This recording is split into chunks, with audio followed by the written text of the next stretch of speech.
Hi my name is Chirag and this is my second video on YouTube. और आज मैं आपसे share करूंगा ऐसी 5 मिस्टेक्स जिनके कारण इनिशियल डेज में मैंने भी काफी लॉसेस किए थे एंड वो मिस्टेक्स आपको अवॉइड करनी है ताकि आप लॉसेस से बच सको। सो पहली मिस्टेक थी, मैं सोचता था trading is just buying and selling, but ऐसा नहीं था। Trading is very hard career and trading में 80% साइकोलॉजी होती है एंड 20% स्ट्रेटजी। मतलब अगर तुम्हारे पास दुनिया की बेस्ट स्ट्रेटजी है बट तुम्हारा माइंड स्ट्रॉन्ग नहीं है, then you will lose in trading. Like इसका मैं तुम्हें एक परफेक्ट एग्जांपल देता हूँ जो इनिशियल डेज में मेरे साथ हुआ था। लाइक मैंने ट्रेड लिया था जिसमें एनालिसिस भी परफेक्ट थी, एंट्री भी परफेक्ट थी, लेकिन जब मार्केट अगेंस्ट गया, then you guess what happened. मैं पैनिक हो गया कि ओ नो लॉस हो जाएगा। स्टॉप लॉस हिट होने से पहले ही मैं मार्केट से बाहर निकल गया क्योंकि मेरा माइंड वीक था। एंड उसके 10 मिनट बाद मार्केट एग्जैक्टली वहां गया जहां मैं चाहता था एंड इस गलती की वजह से मैंने 15,000 मिस किए। सो इस चीज का लेसन यही है कि पहले अपना माइंड स्ट्रॉन्ग करो, स्ट्रेटजी बाद में सीखना। एंड दूसरी मिस्टेक जो मैं सबसे ज्यादा करता था वो थी ट्रेडिंग से ब्रेक ना लेना। मैं हर दिन ट्रेड करना चाहता था। लाइक सुबह उठा, लैपटॉप खोला और सोचता कि आज क्या ट्रेड करूं। एक भी दिन अगर ट्रेड नहीं करता था तो मुझे गिल्ट फील होता था। But bro this is wrong mentality.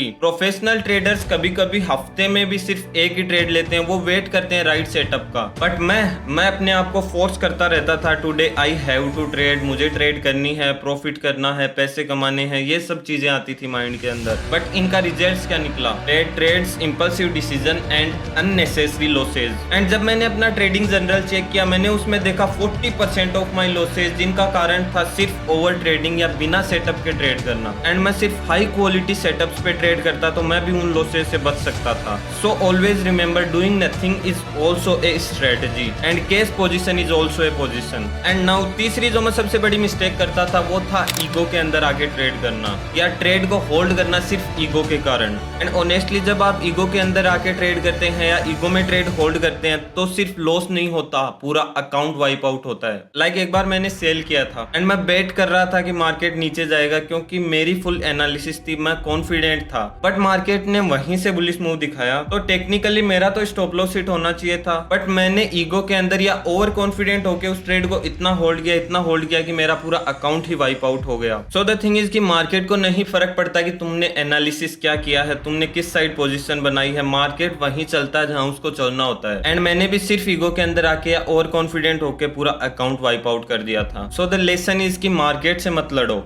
Market बोलता है कि तुम गलत हो, then accept it and cut your position. And now the fourth mistake is no journal. ये सबसे अंडररेटेड ट्रेडिंग एडवाइस है एंड सबसे इंपॉर्टेंट भी कि आपको ट्रेडिंग जर्नल रखनी चाहिए। एंड मेरी मिस्टेक ये थी कि मैं भी जर्नल नहीं रखता था। एंड जर्नल तुम्हें सबसे ज्यादा ये बताती है कि तुम्हारे लॉसेज हो रहे हैं तो किस रीजन से हो रहे हैं, तुम प्रॉफिट कर रहे हो तो तुम्हारी किस स्ट्रेटजी में एक्यूरेसी आ रही है। ये सब चीजें तुम्हें ट्रेडिंग जर्नल ही बताती है। मैंने स्टार्टिंग फेज में 8 से 10 महीने तक कोई ट्रेडिंग जर्नल नहीं रखा एंड इसका रिजल्ट क्या आया पता है? सेम वही लॉसेज, बार बार वही चीजें रिपीट हो रही थी क्योंकि मुझे पता ही नहीं था कि मेरे लॉसेज का रीजन क्या है।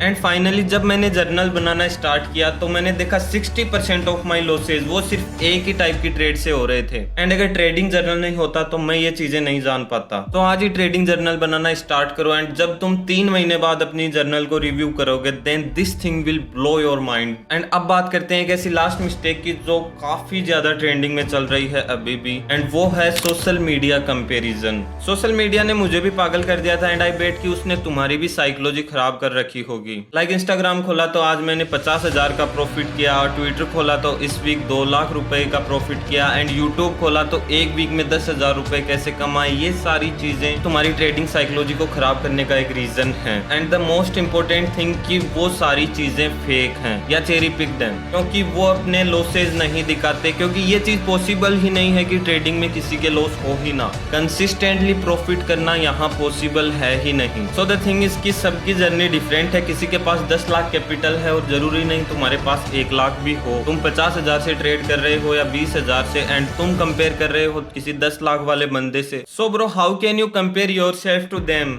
Just think about it. So comparison खुद से रखो कि मैंने कल से आज कुछ बेटर किया या नहीं, या मैंने वो गलतियां तो नहीं रिपीट की जो मैंने कल की थी। थी। एंड खुद की तरफ देखो कि यस्टरडे वाले ट्रेडर से आज वाला ट्रेडर बेटर है या नहीं। This is the only comparison. So ये सारी मिस्टेक्स थी जिनके कारण इनिशियल डेज में मैंने भी काफी लॉस किया था, और ये चीजें तुम्हें भी अवॉइड करनी है ताकि तुम भी अपने लॉसेज को अवॉइड कर सको। तो अब मैं इन सारी मिस्टेक्स का एक क्विक रिकैप दे देता हूँ। पहली मिस्टेक जो सबसे बड़ी और मैंने की थी वो थी साइकोलॉजी को इग्नोर करना। एंड दूसरी मिस्टेक जो मैं कर रहा था वो थी कि हर दिन ट्रेड सेटअप ढूंढना। एंड तीसरी मिस्टेक ईगो या ओवर कॉन्फिडेंट होकर ट्रेड करना। एंड फोर्थ मिस्टेक थी कि ट्रेडिंग की कोई जर्नल नहीं रखना। एंड लास्ट मिस्टेक थी सोशल मीडिया कंपैरिजन। एंड ये वो मिस्टेक है जो आज हर दूसरा बिगनर ट्रेडर कर रहा है। सो नाउ अगर आपको भी ये वीडियो हेल्पफुल लगी हो तो do me A favour, like करो, सब्सक्राइब करो अगर नहीं किया हो तो, और कमेंट में बताओ कि आप कौन सी मिस्टेक्स कर रहे हो या आपने की है। And also follow us on all social media handles. So this is Chirag mill from skyline capital signing off. मिलते हैं नेक्स्ट वीडियो में।